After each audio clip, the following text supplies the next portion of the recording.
But what makes you so sure you can rule out an attack, for instance? You mentioned it right from the beginning.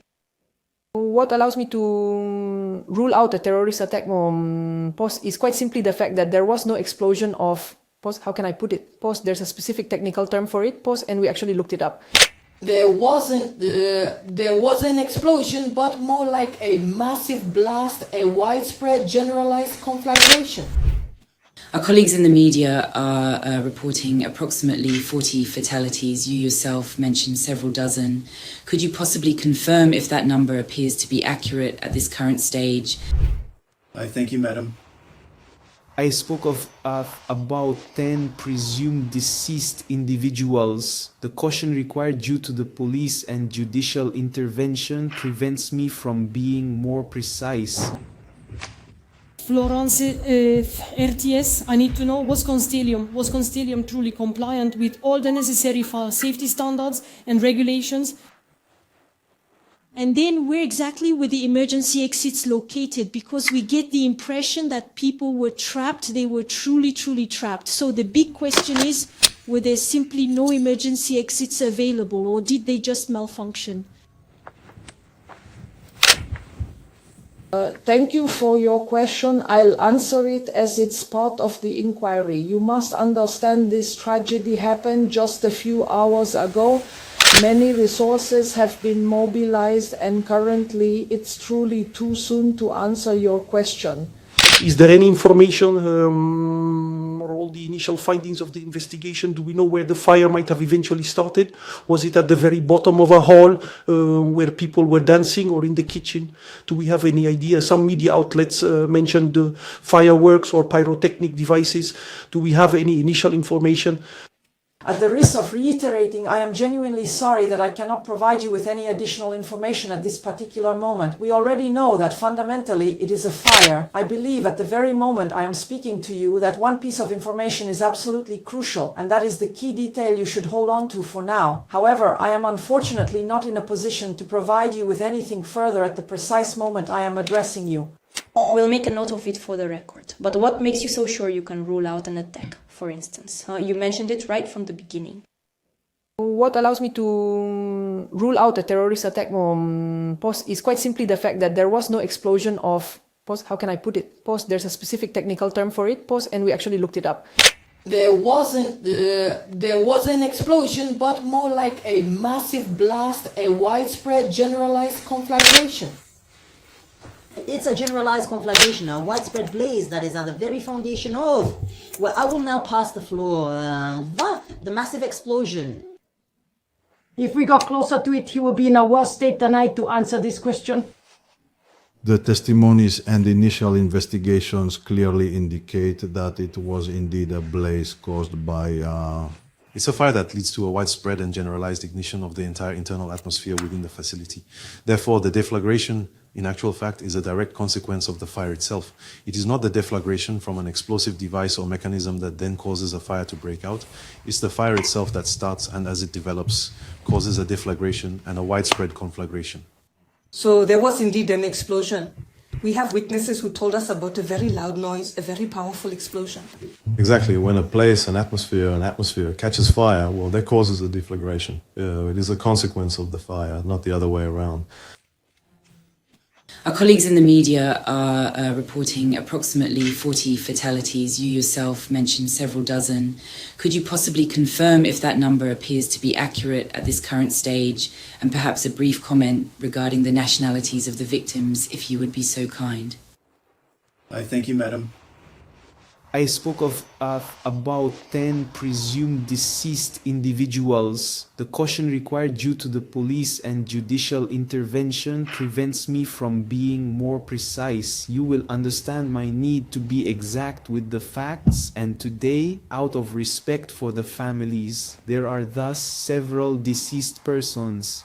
The work is currently underway. The forensic identification unit, supported by various departments, has been working to try and identify these individuals. And identifying these people also means informing their families. This will take some time. For the moment, it is premature to give you a more precise figure. Thank you for your understanding. And the nationality, do you have any idea? Thank you, I had completely forgotten your second question. We are fortunate to live in a beautiful canton during a festive season, and today we are experiencing the absolute worst. I don't need to elaborate on the fact that in a resort like Cran, which has the privilege of welcoming tourists from all over the world, it is highly probable that the various victims will be of different nationalities and will be foreign. The witnesses who spoke about the explosions, have you found anything at the scene that would indicate what the source was for this particular explosion? Perhaps something like pyrotechnics or... Given that this is an investigative matter protected by the secrecy maintained by the Public Prosecutor's Office, I will now yield the floor to the next person to be questioned. So I am truly sorry to have to inform you once again, but we are genuinely at the very initial stages of this investigation. It is essential to be fully aware of the considerable time this entire process will require. There are experts who will have to intervene on site, and these experts can only intervene once we have secured the premises and we've managed to safely gain access to it. And all of this will still take a considerable amount of time.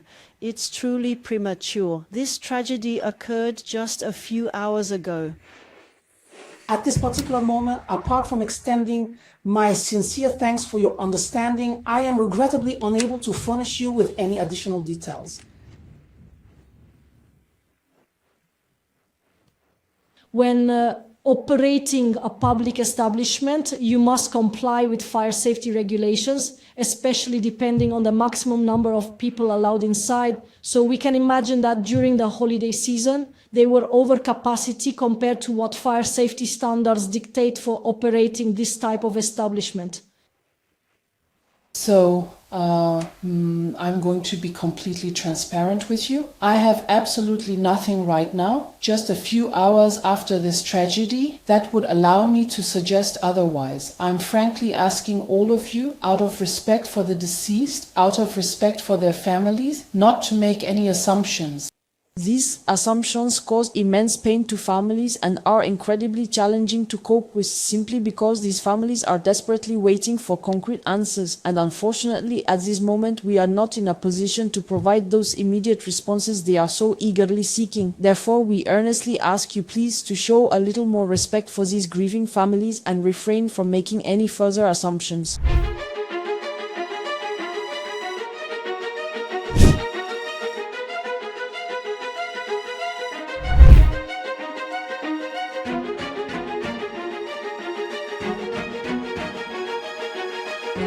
As fireworks lit the sky and champagne glasses clinked to welcome the new year, celebration turned into catastrophe in the heart of Switzerland. Just after 1:30 in the morning, a fire tore through La Constellation, a packed bar in the luxury ski resort of Crans, Montana. In seconds, joy gave way to panic. Flames erupted, smoke filled the air, and several lives were suddenly thrown into danger. More than 100 people were inside the bar when the blaze began. Police say there was an explosion of unknown origin, followed by an inferno that spread rapidly through the building.